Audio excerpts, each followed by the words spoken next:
Hello friends, welcome to Aakash tech learning. तो क्या लगता है कि टीसीएस करवाने वाली है एग्ज़ाम या फिर कोई और कंपनी, जैसे कि एडिक्विटी चल रहा था वो करवाने वाली है? ठीक है, तो इस बारे में मैं आपको कुछ अच्छी क्लैरिटी देने वाला हूँ इस वीडियो में। बट उससे पहले ये समझ लो कि एग्ज़ाम का जो पैटर्न है ना, वो निश्चित रूप से चेंज होने वाला है। तो पैटर्न चेंज हो रहा है, और पैटर्न चेंज हो रहा है इस पर मैं एक दूसरी वीडियो भी बनाने वाला हूँ, क्योंकि इसमें बहुत ही बड़ी चीज़ चेंज होने वाली है। लगभग मान के चलो कि ये चीज़ इम्प्लीमेंट हो जाएगी इसी बार 2025 वाले सीजीएल से ही। वो ये है कि बहुत ज़्यादा चांस है कि पेपर डिस्क्रिप्टिव भी ऐड हो सकता है। ठीक है, तो ये बहुत ही बड़ा चेंज होगा। जैसा कि आपको पता है कि पहले के पेपर्स डिस्क्रिप्टिव भी हुआ करते थे, जिसमें लेटर्स वगैरह लिखने होते थे। क्योंकि एक्चुअल में जब आपका सिलेक्शन हो जाता है सीजीएल में, तो आपको काम क्या करना होता है, उसमें बहुत सारे आपको लेटर्स लिखने होते हैं, और मतलब कि नोटिंग वगैरह करनी होती है, ड्राफ्टिंग करनी होती है। तो उसके लिए आपको ये चीज़ें आनी चाहिए।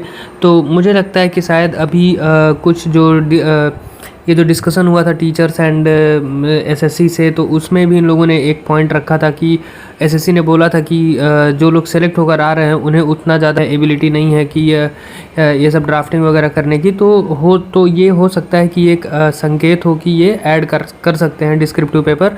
बट ये बहुत ज़्यादा फीजिबल नहीं है, बहुत ज़्यादा प्रॉब्लम क्रिएट करेगा, क्योंकि इसमें फिर वो मार्किंग सिस्टम का चेंज होना, मार्किंग सिस्टम किसी ने सेम टॉपिक पे सब लोग लेटर लिख रहे हैं, किसी को ज़्यादा नंबर मिल रहा है, किसी को कम मिल रहा है, तो ये और इशू क्रिएट करता है। और दूसरी चीज़ है कि ये टाइम कंज्यूमिंग बहुत ज़्यादा होता है, तो इसलिए हो सकता है इसे ना इम्प्लीमेंट करा जाए। बट दूसरी चीज़, क्योंकि आपका जो वेंडर है वो कौन रह सकता है, टीसीएस ही रहेगा या फिर कोई चेंज हो रहा है?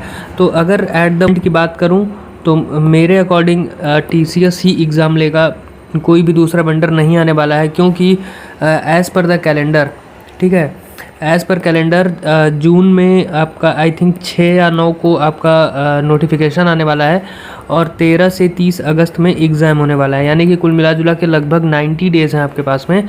तो इस 90 डेज़ में एक नए वेंडर का आना, उसके द्वारा सारे इंफ्रास्ट्रक्चर को क्रिएट करना, उसकी टेस्टिंग करना, उस टेस्टिंग के बाद में एक्चुअल एग्ज़ाम कंडक्ट करवाना, सॉफ्टवेयर्स की टेस्टिंग करना, सब कुछ इम्प्लीमेंट करके मतलब एक्टिव कर देना कि हाँ एग्ज़ाम हो जाएगा टीयर 1 का। और उससे पहले भी कई सारे एग्ज़ाम्स हैं, तो ये मुझे नहीं लगता कि पॉसिबल है। पॉसिबल हो भी सकता है, ऑलरेडी काम चल रहा हो, बट फीजिबल नहीं है इतने कम टाइम में। इसलिए मुझे लगता है कि मोस्ट प्रोबेबली एग्ज़ाम आपका टीसीएस करवाने वाली है। बट अगर टीसीएस ही करवाने वाली एग्ज़ाम, तो भी क्या आप सिर्फ़ और सिर्फ प्रीवियस ईयर पेपर्स पर रिलाई कर सकते हैं?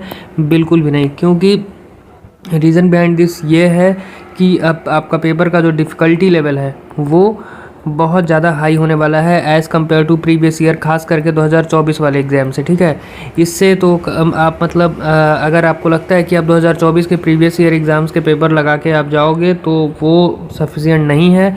आपको प्रीवियस ईयर एग्ज़ाम बिल्कुल वैलिड है, अभी भी बहुत ज़्यादा वैलिडिटी रखता है ये सारे प्रीवियस ईयर एग्ज़ाम्स के paper. I mean to say that 22, 23, 24 के। बट इसके साथ ही साथ आपको बहुत अच्छे मॉक्स देने की ज़रूरत है, क्योंकि अब पेपर का डिफ़िकल्टी लेवल जो है वो इंक्रीज़ होगा।